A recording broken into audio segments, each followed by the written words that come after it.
اقول لك هنعمل ايه في اسكندريه في يوم واحد. هنزور اماكن من عجائب الدنيا السبعه.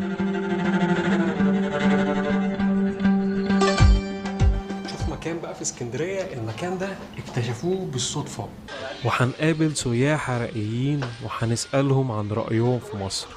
طب انت ايه رايك في مصر بقى؟ ايه رايك في مصر؟ بلد العرب.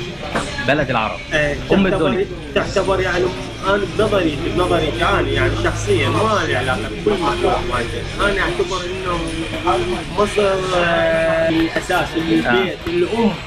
الام كل مواطن. اكله سمك على البحر، اجواء ولا اروع. ده بيسطع صمام ده.